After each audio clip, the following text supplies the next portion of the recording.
Hey, what's up, everybody? Welcome back. This is Take It to the Hizzy Fantasy Football, TITTH number 164. I'm your host, Justin Bruni, but I got Emron Khan with me this Sunday morning. Happy Sunday, sir. How are we doing? Good, man. Happy Sunday. Last Sunday without football. Football starts Thursday, so pretty hyped. How are you? I'm doing good, man. I'm doing good. I'm very excited. We got preseason football kicking off, this Thursday night, right? We got Thursday night football coming up. I'm excited. I'm just excited because I get to bet on some stuff. I don't really bet on baseball, so with basketball and hockey over, you get some football back. So, get the itching back, get the itch out of my blood and start betting on some games and getting back to some normalcy here. Right. What do you got going on for Sunday or anything for the week? Anything special? Nothing for the week, just busy with work and stuff. Got a little vacation coming up in a couple of weeks. Going to Martha's Vineyard, that would be pretty cool. But yeah, until then, just work, man. And then, enjoying football, man, training camp, right. And then, Hall of Fame game, even though it's going to be preseason. It's just always nice when football comes back. Yeah, it seemed to have missed out on some of the preseason stuff for fans. I was looking today, like this morning, I was like, oh, you know what? I'd like to go to training camp, maybe go to the Ravens training camp or the football team.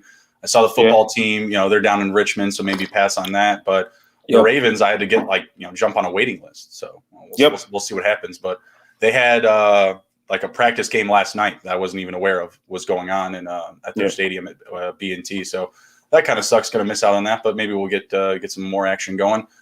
Me and the wife were going to head out to New Jersey this next coming week. We were thinking about going up to staying at like one of the sports books or casinos or whatever for Thursday night, and it's just not going to happen. She twisted my arm. We're going to buy a mattress instead. So sleep's important. It is. You got to like what you're laying on at night. So that's the direction that we're going. Got a couple jumping into the chat here. What's up, guys? Appreciate you being with us. Before we get started, we do have a quick announcement. We are running a fundraiser contest for the Autism Society of America. Rob Powers is the winner of that. So, Rob, you get your choice of your favorite NFL team hoodie. You can pick out anything from the Take It to the Hizzy merch store. Emron's repping some stuff right now. Or you can get a $25 gift card. If you're not watching, I'll DM you after this and we'll get after it. Rob is with Sports Bliss with Rob and Chris. He's got his own podcast. You guys should go check it out. Check him out on Twitter or Apple Podcasts alike. So appreciate the support, Rob, and anyone else out there that wants to help out. We are still running that fundraiser. Going to be doing so for a while. You can text to the Hizzy to 44-321, and it brings up a prompt on your phone. You can get started really easily. All right, we'll leave that up on the bottom here for a little bit, but let's jump into some recent news. First and foremost, Carson Wentz going down with an injury for the Colts. What are you thinking here, Emron? We obviously have to kind of devalue some of the pieces here, the receivers, the running backs, but we'll start first with the quarterback position. How should the Colts be handling this one? Yeah, it's Carson Wentz is not going to want to hear this, but this is going to be a story he's seen before. They're probably going to need to, depending on how they feel about Jacob Eason. They took him in the 4th round last year, so he sat for a year behind, Phillip Rivers. So he knows the offense. He's not a rookie. So I guess they may take a preseason game or so to see how he looks versus NFL action.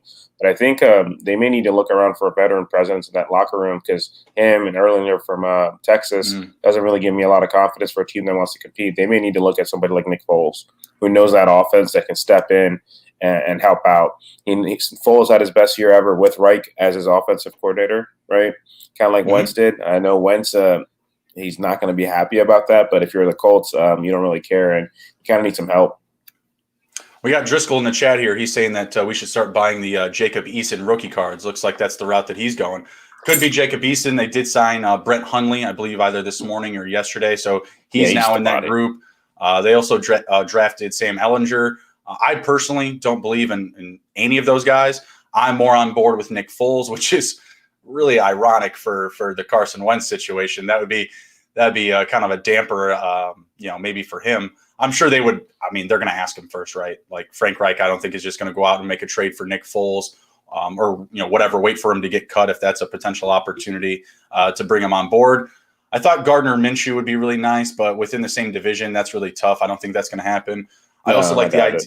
Yeah, exactly. And I also like the idea of Josh Johnson as well, who's also getting floated around out there. I think he may have taken a couple of visits here recently, but I certainly would like Josh Johnson more than Brett Hundley. I think Brett Hundley's just the guy on the bench as far as I'm concerned. Yeah, he's not gonna. I don't think he's making the roster even. But yeah, Johnson, he's played a little bit in the NFL. He's had success when he's played, so I'd definitely be good with that. Yeah, but other than these couple of options that we've listed here, it's pretty slim pickings out there in the NFL if you want to go out and try to trade for a backup. A lot of these teams, it's not like you can go out and get like a Mitch Trubisky. They're going to need somebody to back up Allen, right? I guess they could. It's happened before. It's happened before. Like a couple of years ago, remember? A lot of people forget the Jets actually signed Teddy Bridgewater.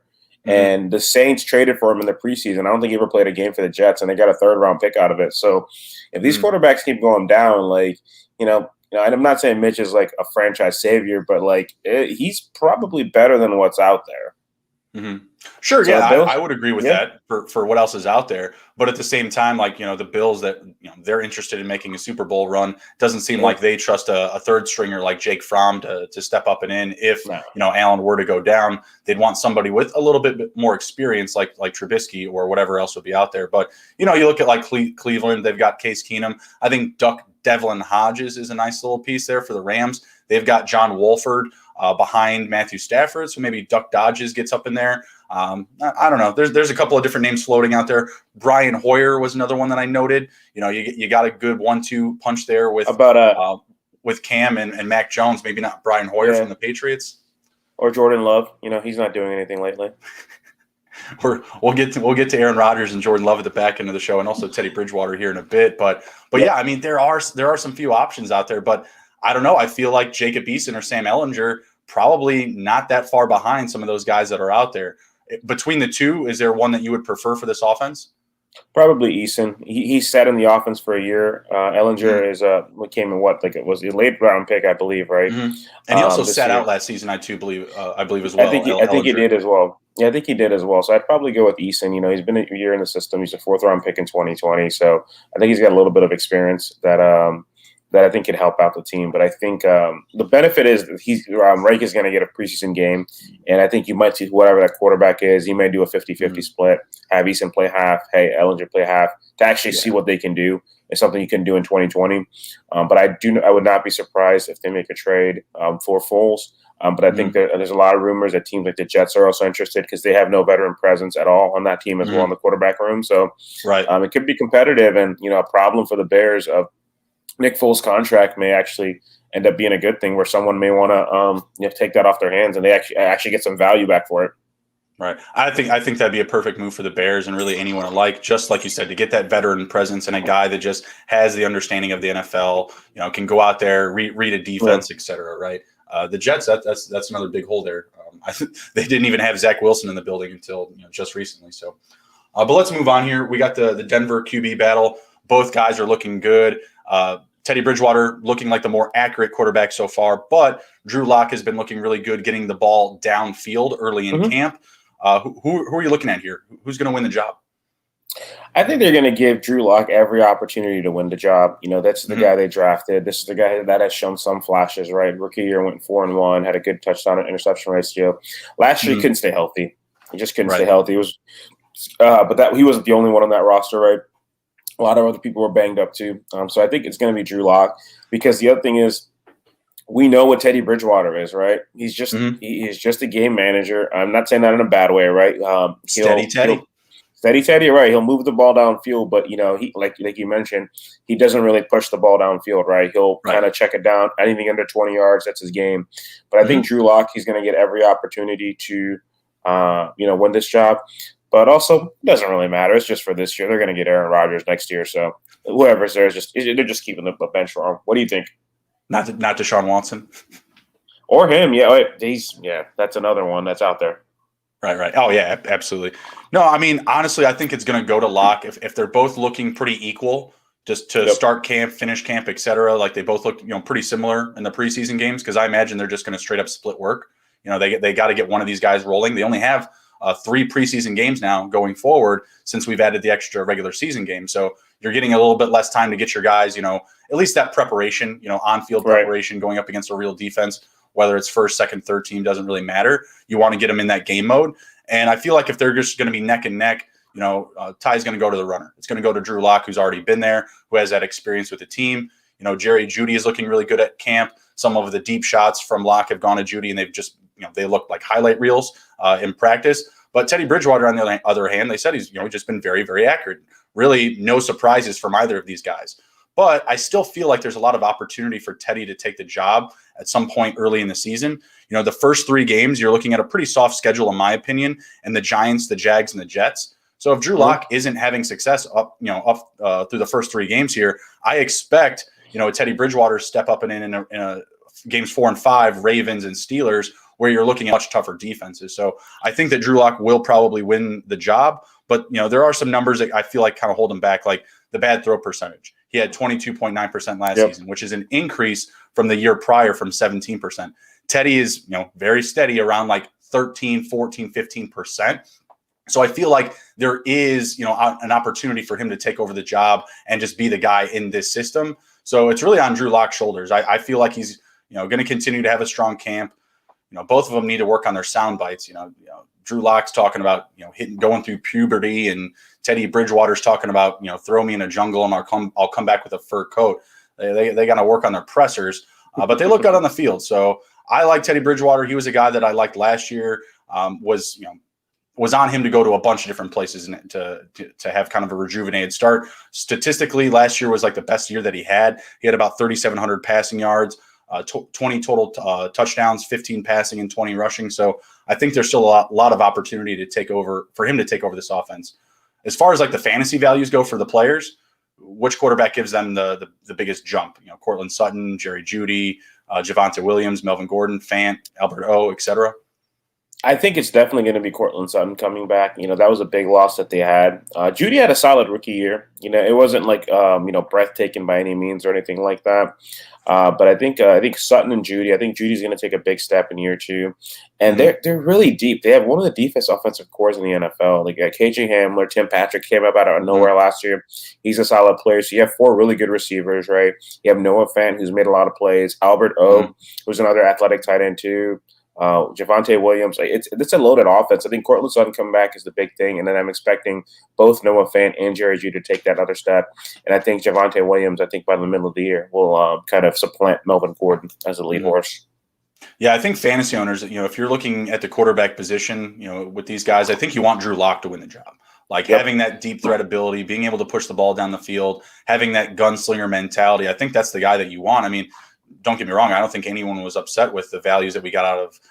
Maybe we were a little upset about DJ Moore last year with Teddy Bridgewater, but Robbie Anderson came around. CMC was still the dude when he was on the field. So I think there's still a lot to like about the situation. And I feel like all these pieces are going to be fine. They're going to have plenty of fantasy value. I just think that Locke gives them a little bit of an extra edge, just a little bit of an extra edge. I think so too. He's got that downfield potential, but we'll see. Mm-hmm. Absolutely. Yeah, he's definitely got to clean things up between line of scrimmage and 10-yard line. A couple more dink and dunks. Take a couple of pages out of Teddy's book. All right, next up we got the Saints QB battle. Again, pretty similar situation. Both guys, Winston and Hill, getting reps with the first team. Both are looking good. No complaints really so far or early in Saints camp. So with that being said, who's your guy still? Are you still on Winston? I feel like you've been on him so far this offseason. I have been, and I think with the injury to Michael Thomas now, I think it has to be Winston because I think Taysom Hill can be used, in a plethora of ways, right? Mm-hmm. Fullback, tight end, receiver. I think they're generally gonna need him because they don't have Jared Cook anymore. He took a lot of that pressure off. I think Traquan Smith was probably the next receiver up, but he's also banged up as well, and he doesn't really scare me. And so I think that offense is going to really go through Alvin Kamara. So I think Jameis Winston, is going to need to maybe take over quarterback, and they're going to need to use Hill as a weapon just out of necessity. So I think that's going to happen. And I'm going to be curious to see if they make any moves to add any receivers because they're really scarce. And I think they had Chris Hogan. They had Chris Hogan. I think I saw a stat that he's got like 90% of the total receptions of people not named Michael Thomas on that team in the receiver room. It's really insane. Like they need to add something, because I think if they don't, I think they're going to be in for a rude awakening this year. I think they could finish last place. Right. They did sign Devonta Freeman. I believe it was early today or late yesterday. So, I mean, that's not very exciting, but I think the whole Murray and Kamara. I mean, I don't think he's going to really contribute. Right. Well, with Kamara, I think the idea is like, oh, well, he can work out of the slot, or he can just move out as a wide receiver, and you can still essentially have 3 running backs on the field and using one of them as a receiver. So there is that opportunity as well. I'm going with Winston just because I feel like he gives you a more traditional approach to game script.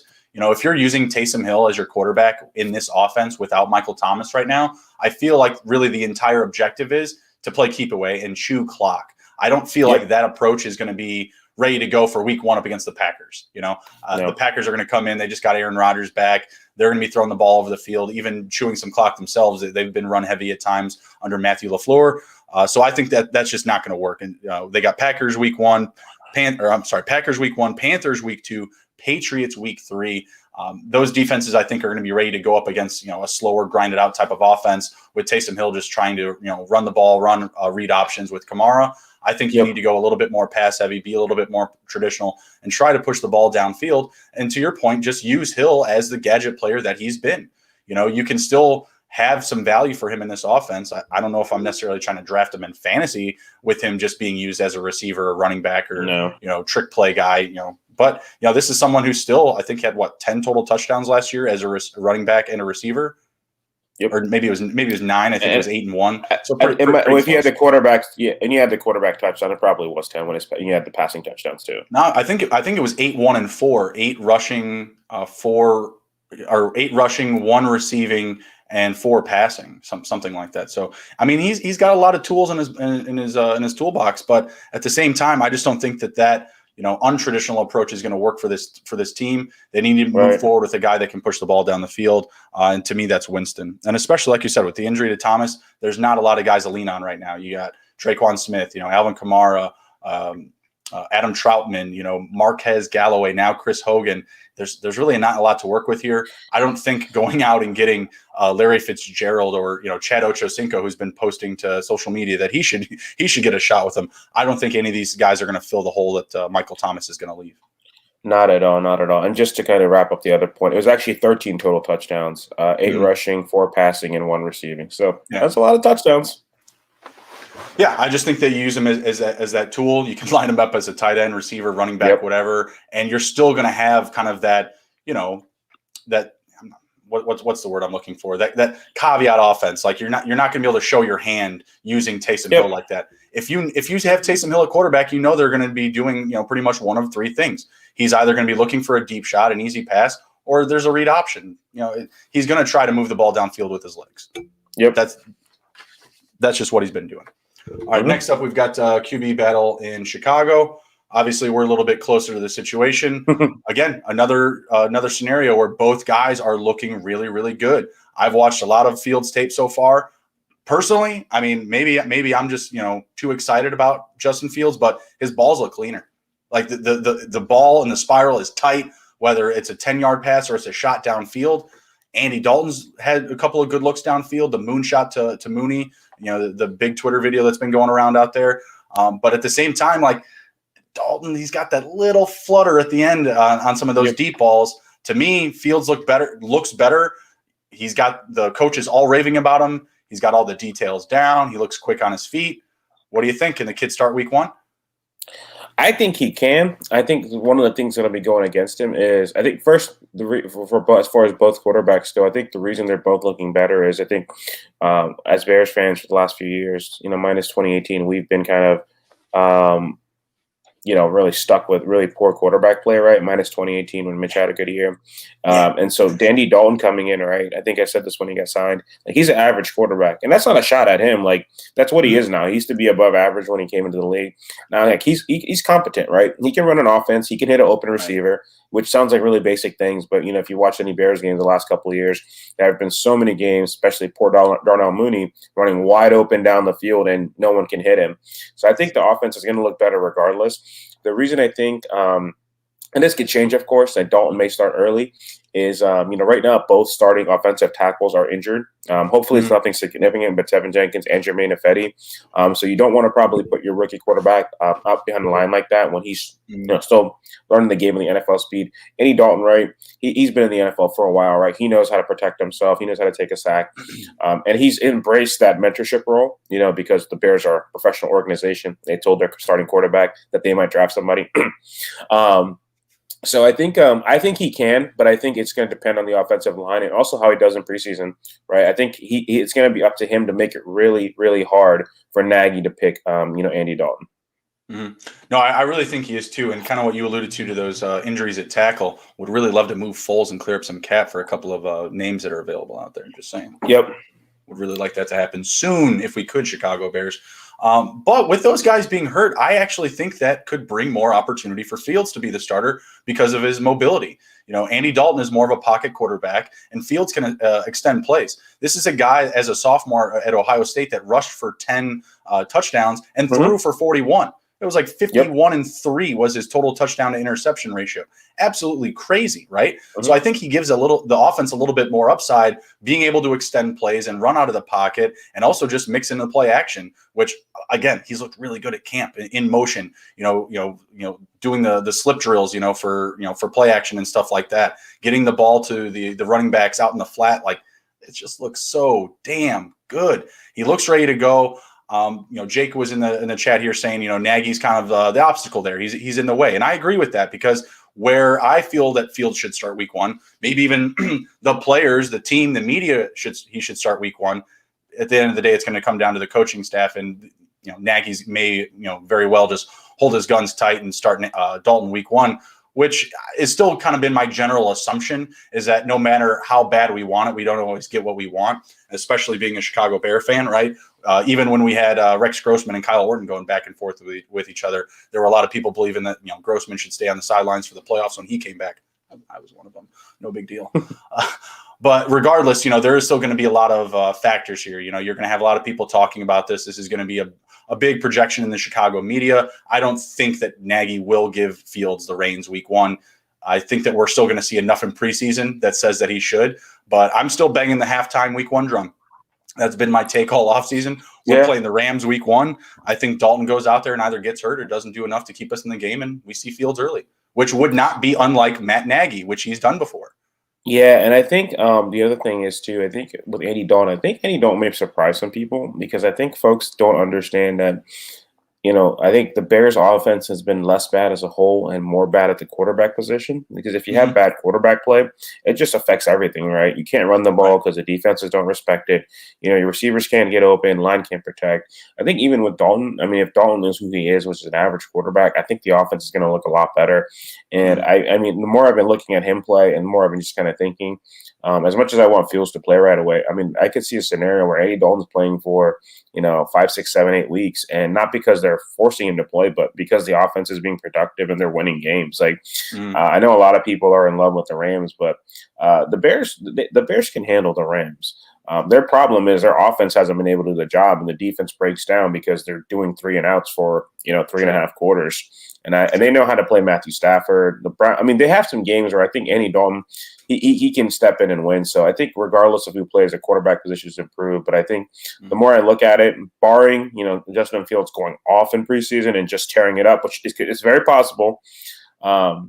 We got to get to a game first. We got to get to a game first. But actually, speaking of that, the one thing I wanted to mention, I love what the Bears are doing this year. They're actually starting, I think it's at the end of this week, they're doing joint practices with the Miami Dolphins, who are their first opponent in the preseason. So that's always good, right? To see your guys light it up practice, which is good. But when you see them light it up against other teams, right, or other players, I think that gives you a good gauge of how good they are and how good they're doing.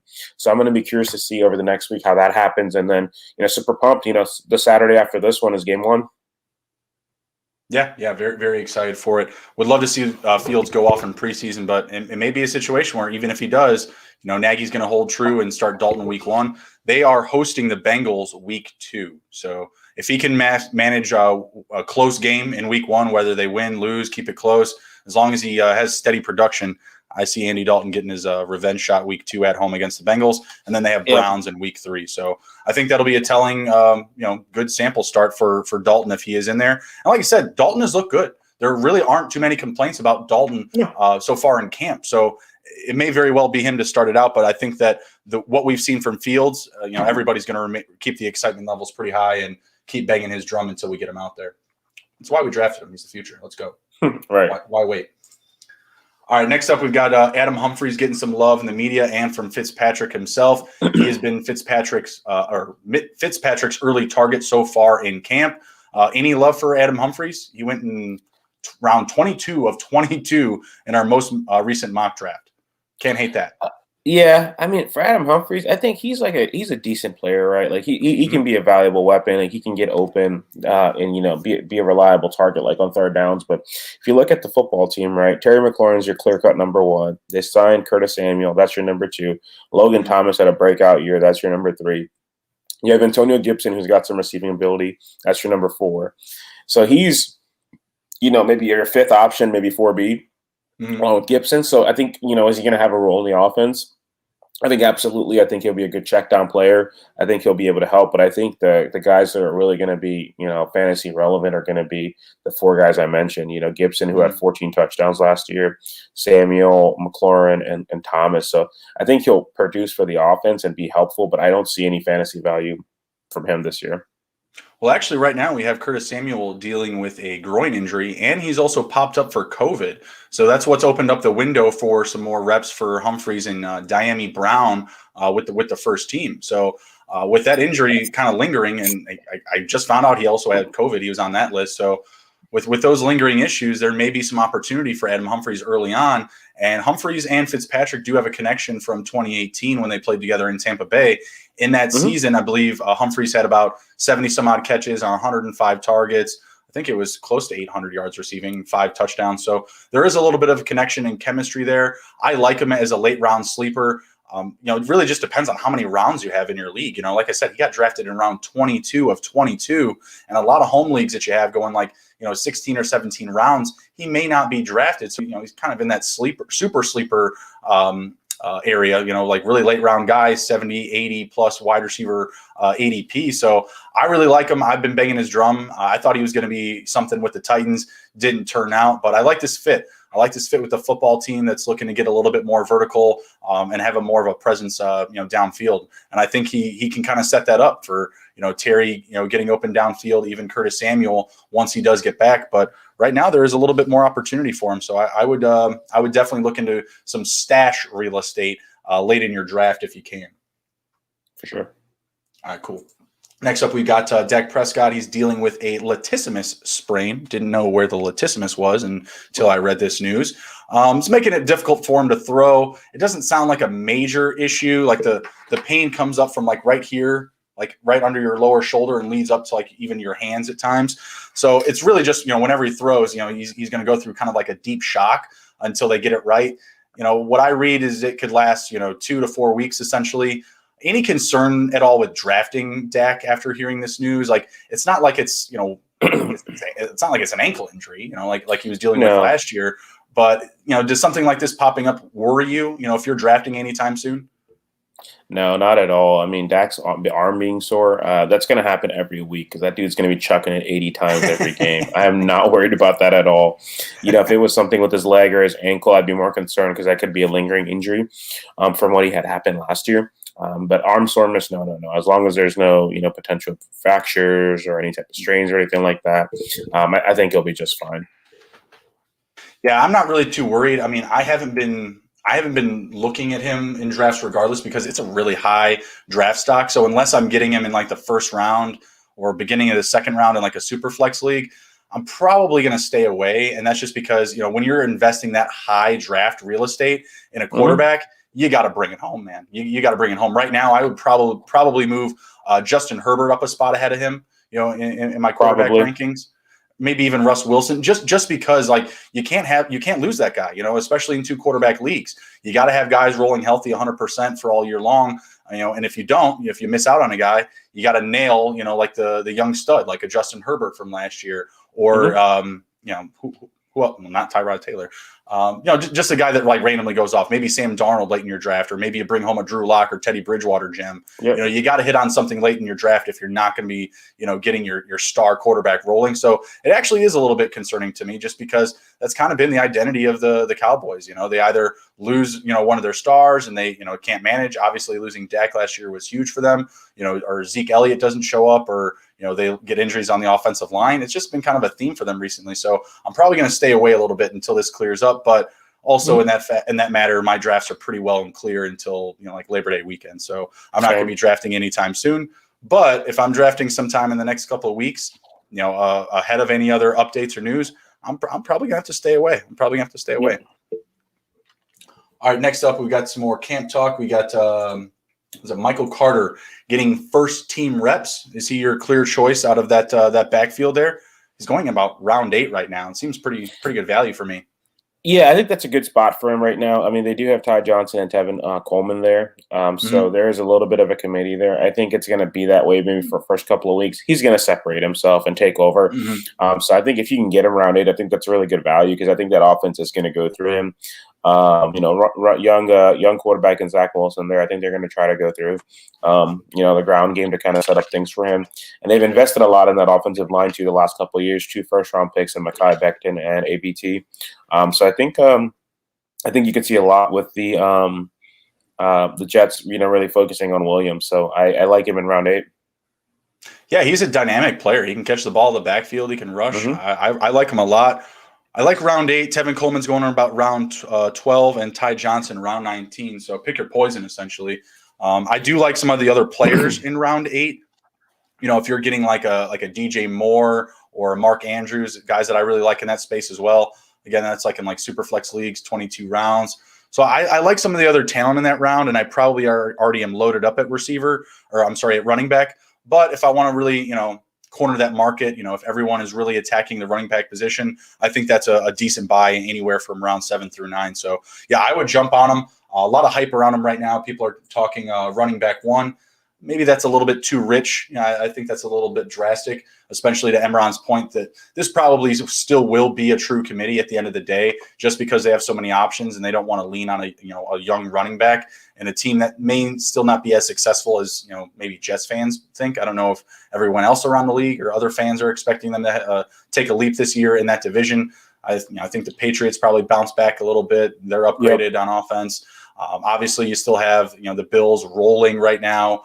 Allen, Diggs, etc. Great defense, and then Miami, they're reloaded as well. So I still have to see the Jets, on the outside looking in this division, and in the rest of the league. First year head coach too. I think they're gonna need a couple years. Yeah, absolutely. Let Saleh, get his or get grounded there in New York, get the wheels rolling. I still like Michael Carter, though. I think he's a nice piece, especially for the round 8 availability. I think, through those first several weeks, Emron, to your point about the committee, I think that'll be the case. But I do believe at the back end of this season, maybe around weeks 8 plus, I think he's just going to be that guy really stealing the lion's share of the workload there. All right, next up, we got the running back battle in Arizona. Coaching staff is saying, hey, it's really simple. We're just going to ride the hot hand. Who gets hot first? We'll start there. I think it depends on what they're doing. I feel like James Conner is going to be more of your first and second down back and goal line back. And when it comes to a passing situation, it'll probably be more Chase Edmonds. So I think it's really going to be – this is, I think, going to be a true committee, like where it's really going to be split. I think I'd probably – if you're in a full PPR league, I'd probably side with Edmonds, because I think that offense is going to pass a lot. And I think Conner is going to be really touchdown dependent. If they get in the red zone, but I think Edmonds is going to have value all over the field. And I'm just not a big fan of James Conner. So I think Edmonds is going to be the more productive back. Sure. So let's see. James Conner is going in about round 9. Edmonds is about round 5. Are you okay taking either of them at that value? 5 for Edmonds feels extremely high. For a guy that I know is in a full committee, I feel like if you're in 5, you can probably still get some fringe starters. You might not be terribly far from getting like a David Montgomery or somebody like that, or a Javonte Williams might be in that neighborhood too. There's more upside there. With these two, barring injury, I think it's going to be a full split all year. Right, and we also have to take into consideration in this committee Kyler Murray, who led the team in rushing yards last year. Yep. I just see James Conner filling into. Yeah, it's crazy.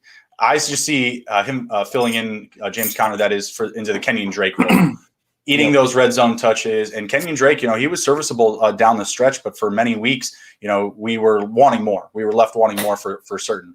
But once they got him rolling in the red zone, he really did have some value. And that's just really how I see it. I could honestly still see Kyler Murray leading the team in rushing yards. I don't think the team wants that. I think they want Connor to do exactly that, how you mentioned him being the first and second down guy, bringing in Edmonds for third down, and it also gives Connor some upside in the red zone. And this isn't to also say that James Conner can't catch passes. He's more of like that 30 to 40 catch range type of guy. You add in the extra game, maybe he stays in that space. But in 2018, in his biggest season, he also had 55 catches for the Steelers. So he is a guy that can still do a little bit of everything. But if you're asking me, Edmonds is absolutely the scat back. 5'9", 210. Connor, 6'1", 230. There's a difference, obviously, right? You're going to want to leverage that size and strength, early on to move the chains and, finish in the red zone, et cetera. And you're going to want to use the speed and athleticism of Edmonds in the passing game. I think that's, keeping it really simple still, but you're also going to have Kyler Murray there just constantly eating away at rushing opportunities and also closing in on the red zone. So early in the offseason, I was, big on staying away from both. I took a deep shot with James Conner in my Scott Fishbowl draft, so I am hoping that brings home something. I drafted him as like my third running back, and I was going really wide receiver heavy, so I didn't really hate it. Drafted him behind James Robinson and Alvin Kamara. And I got a bunch of these other split back guys. I even got a Tevin Coleman back there. I got a J.D. McKissick, just split backfield guys, that are going to see some field, but not a ton, right? I think Conner gets hot first. I just feel like he can get easy touchdowns, inside the 5, So I'm going to go with him as the guy to ride early, but I do see, Edmonds having value as they get into that part of the game script where they're playing from behind. The defense isn't doing their part, or they're, just in their division in general, you're going to see a lot of high scoring games. So I'm going to go with Connor to start, and then maybe Edmonds gets in. But I think Edmonds, like you said, that ADP is just way, way too high for me. And I feel like people are going to get bit in the butt on that one for reaching on him. Gotcha. All right, next up, we've got Dolphins wide receivers banged up. And I mean, my goodness, Will Fuller, he already starts the year suspended a couple of games, but now he's out with an undisclosed injury. Also, not cool, Dolphins. Disclose injuries. Come on now. Injury lives matter. Preston Williams, he's on the PUP list. Devontae Parker, he's on the PUP list. We got Jalen Waddle, Lynn Bowden, Jakeem Grant, Albert Wilson. Those are the guys getting touches and reps right now. I mean, realistically, I don't think any of us are targeting, Bowden or Grant or Wilson. But what does this do for Waddle's value for you? Right now, in the most recent mock draft, he went in round 11, the same round as Devontae Parker. Well, Fuller went in round 8. I'm flipping those if you're asking me. Yeah. What do you think? Yeah, that's what I would excuse me, that's what I would do too. Because Fuller, he's a super talented player, but the guy's never healthy. And he's also starting, I think he's got 4 games he's suspended for. Excuse me. So I'd stay away from him. Parker, him and Tua just never meshed, right? That just never happened. I think Tua and Waddle have played together. There's chemistry there. So I'd be comfortable with a Waddle in that 8 to 10 range. I still think the primary target in this offense is actually probably going to be Mike Gesicki. A big tight end, athletic tight end who's going to go over the field, and who Tua is going to check down to. But I think Waddle in that 8 to round 10 in your standard one quarterback leagues is a good spot for him. And the benefit of him, he is a rookie quarterback, but he does have familiarity with the quarterback he's playing with. And, he is, he's a very fast receiver. He's very talented as well. So I think around 8 to 10 is probably a good spot for him. Yeah, I wish Preston Williams was healthy so that they could trade him for Zach Ertz, actually. I feel like that would be a good fit for this team, running the double tight end sets. I like Gesicki as well, so obviously this brings up his value too. But in that wide receiver room, I'll move Waddle right now. If I'm drafting tomorrow up to round 7 or 8. Just because I feel like there's going to be so much opportunity early in the season. I mean, imagine if he comes in and he's just the one. You know what I mean? If for some reason Parker and Williams can't go, Williams has been dealing with injuries incessantly since coming into the league. Parker here and there as well. And by the way, Parker and Tua, they took a while, but they got connected in the last week of the season. They got my freaking head shaved. Are you kidding me? It was 130, 120 some odd yards in the last week of the season. Yeah, it was a good game.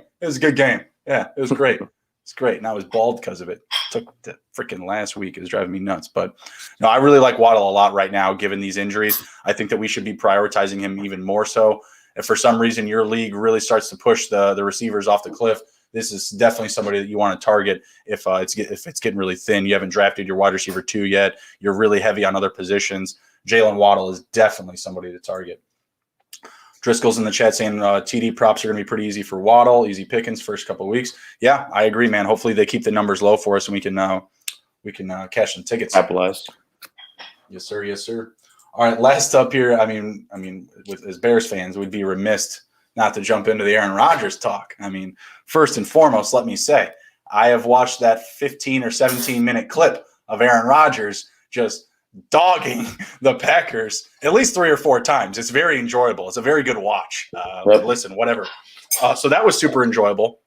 Really thankful that Aaron Rodgers did come back because I drafted him twice so far this offseason, an incredible value in dynasty leagues. So very happy about that first and foremost. And we have to react to Devonta Adams and Aaron Jones. How are you moving them up your rankings? Where are you prioritizing them now? Now that we know for sure Jordan Love is not quarterbacking again.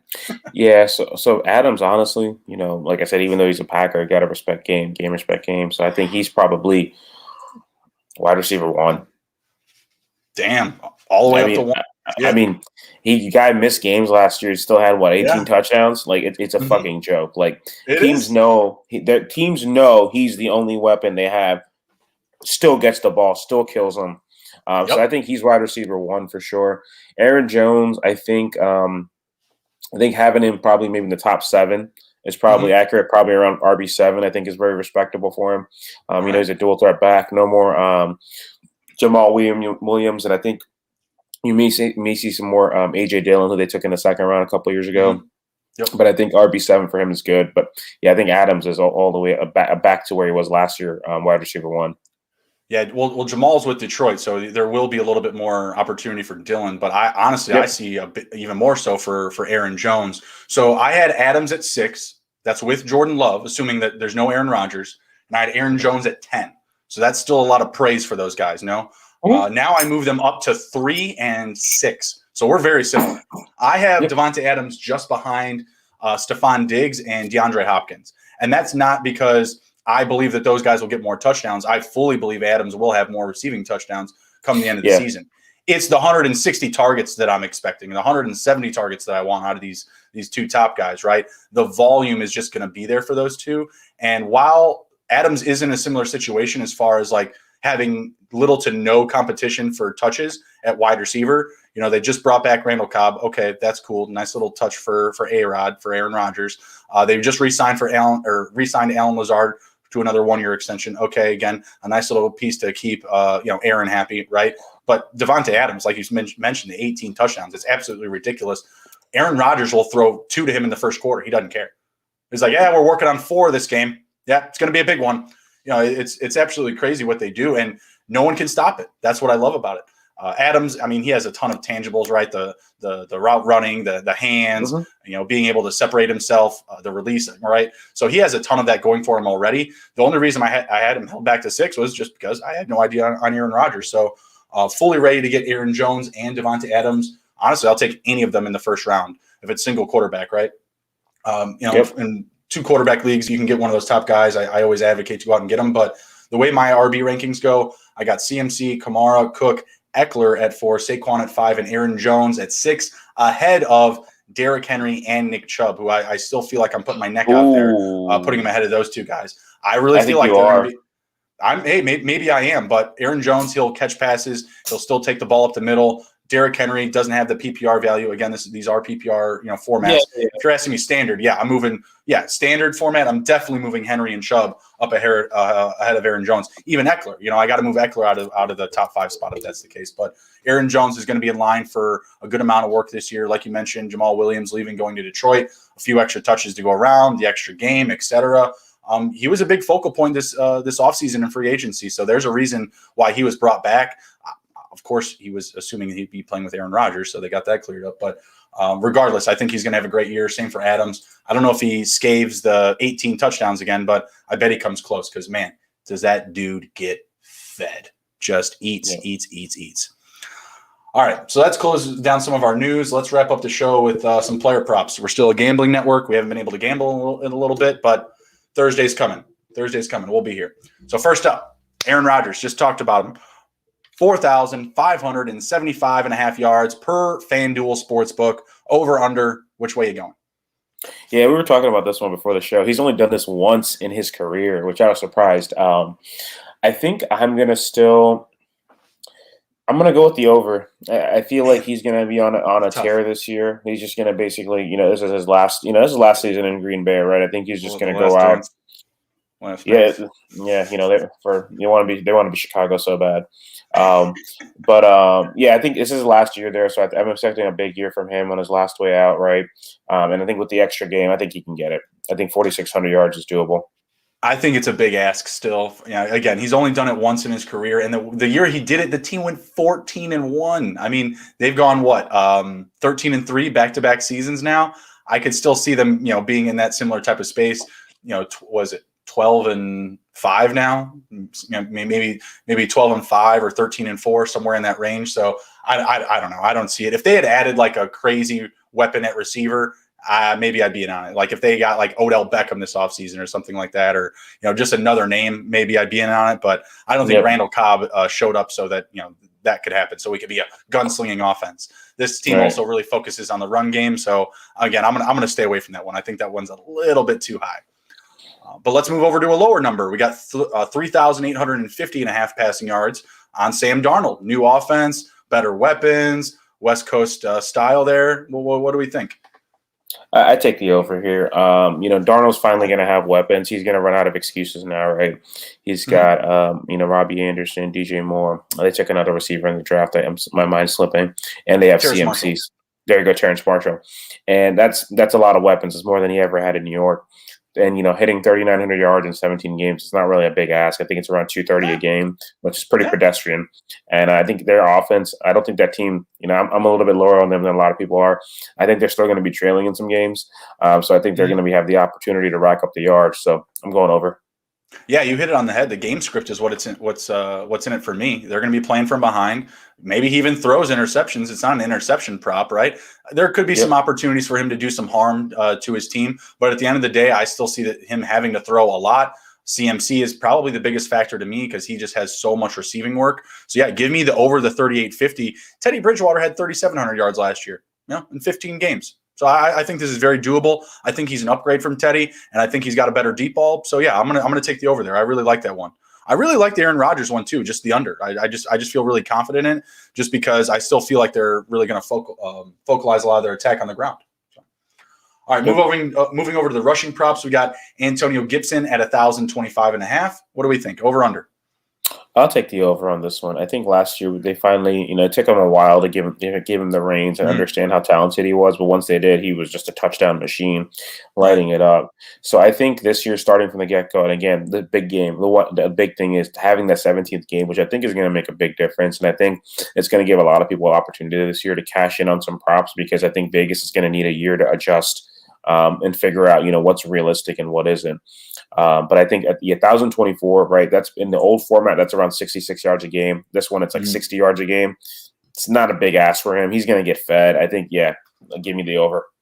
I'm taking the over as well. And to me, it's about the passing attack. That's going to open up a lot more for the running game. You're not going to be able to load the box up as much with the talent that they have at receiver and the upgrade in Fitzpatrick from, Alex Smith. Hey, we didn't even bring him up earlier. Maybe the Colts should go look at Alex Smith.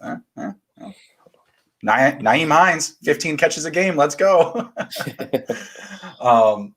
So, yeah, I think that with the upgrades that they have on their offense, that's going to produce a lot more upside for Gibson to really attack the ground and really clean up on yards. I think 10.25 is just too low. If this one was at like 11.50, 11.25, I might be a little bit more scared to put some juice on it, but I really like it. It's paying even money both ways.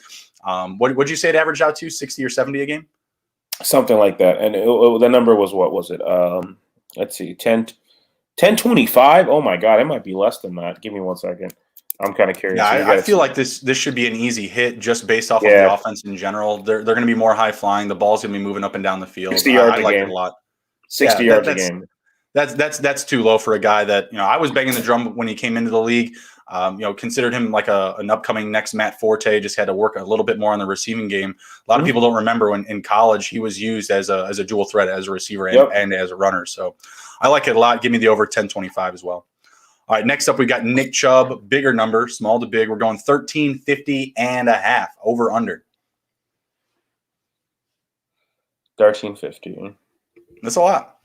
He's done this once in his career. He did it 2 years ago. Injuries concern me. He had injuries in college. He was hurt last year too. I'm going to take under. Honestly, I'm feeling like it's going to be the over. I feel like he's not going to get as much passing work this year, and they're really going to run him into the ground. He just signed, I believe it was a 4-year contract extension, so I think they're going to get a lot of use out of him. I see Kareem Hunt.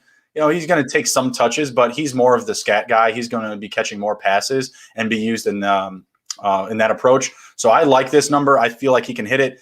Again, it is all about the games. It's all about playing in as many as possible. If he hits 15, 16 games, I'm with it. Give me the over. I do think that that's a riskier pick because at the end of the day, it's a really tall number. Like 1350 is really high. He can still have an amazing year with 1250, 1,300 yards. So I'm sick of my neck out on that one, but I think he can hit it. I really do. In standard formats, he's probably my 6th running back, maybe 5 even. Yep. All right, next up, we've got some receiving props. This is another high one. Travis Kelsey at 13.75.5. What do you think? I love Travis Kelsey, but I think that's a little bit high. He hit it once so far in his career, and it was last year, and he gets the extra game. I think that's just too high. I think it's too high. Yeah, I think it's too high. I mean, I think that offense, you got him and Tyreek.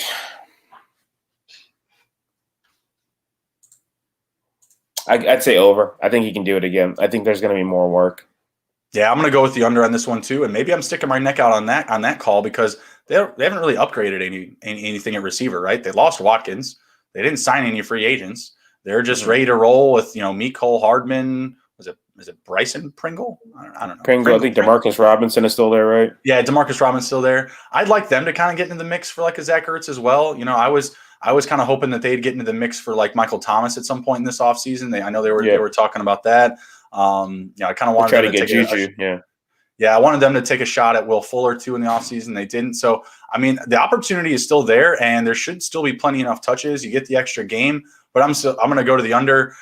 He's also come close in a previous season. I think it was like 13.25, and I think that's what we're going to wind up getting is like that 12 to 1,300 range.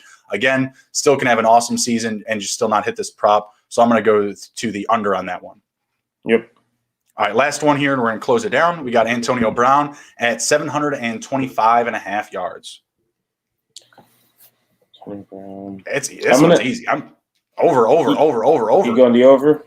I think I will too. It's just not that much. He's going to be the third option, but again, we just did to get 1,000 yards in 17 games, it's 60 yards a game. 725 is what, like probably 50, 51. Like that's not a lot. And he's going to have a couple games where he goes off for $150. So yeah, I'll take the over. I absolutely love this prop. This is the biggest home run of the day for certain. He had 423 receiving yards last year in 8 games. So that if you go over with just 16 games, that's it. That you've already hit the over, right? But when you look at Tom Brady and just the way that he was, kind of going through the lulls of last year, like when they were kind of in there, when they were diving down a little bit, right? Tom wasn't completing passes past the 20-yard line. He wasn't hitting his guys downfield. Mike Evans was getting, kind of used more as like a decoy, and then he was kind of cleaning up with everybody else. I absolutely love that. Let's keep that rolling. Tom's going to come out. He's going to have a hot start, but once we get to the dog days of this upcoming season, I think Antonio Brown is going to get a lot of usage because while you have Godwin, it's kind of like your crosser and Evans as your downfield threat, you're going to have Antonio Brown cleaning up everything in between. And if he's your third target, that means Godwin and Evans are drawing most of that coverage. So I'm big on Antonio Brown this year. You can still get him late in drafts, rounds 8, 9, 10, even some leagues beyond that. Just depends on who you're drafting with. You always got to read the room. But I'm expecting a big year from him. Smash 725 receiving yards. FanDuel giving away free money. We haven't even talked about the fact that you're also going to have, I think these guys are going to be lower than on the totem pole in terms of receptions, but you're going to have O.J. Howard coming back, and you still have Gronk and Gio Bernard. It's just too much to cover. There's just too much to cover. You can't double everyone. they're gonna kill it this year. Yeah, they're all going to eat. They're all going to eat. I would probably stay away from Mike Evans props because they're probably going to be high, given the name on his jersey, the guy that's throwing to him, etc. I might be interested in Godwin props. We'll definitely revisit this as we continue to approach the season. But man, 725 is. I'm not even saying it's disrespectful because anybody can disrespect Antonio Brown. I don't care. He's kind of a clown, but 725 is way, way too low for a guy that put up 423 in just 8 games last year. Come on, guys. You got to come correct, FanDuel. I don't know what you're doing. Yep. All right. That's about all we got for today, folks. You got anything to close it down, Imran? No, man. Happy football's back. Yeah, absolutely. Appreciate everybody for stopping by. Be sure to smash the like button before you head out. And also, congrats again to Rob Powers for winning the Autism Society of America contest. Get with us, DM us, or we'll get with you and we'll get you your prize. And we'll be running, we'll run again something soon, either hoodie or probably the same thing, gift card, Hizzy merch, whatever you want. We'll match another donation or something like that too. Try and do some good for a good cause. So take care, be well. If you can't be good at it. We'll see you later, guys. Later, guys.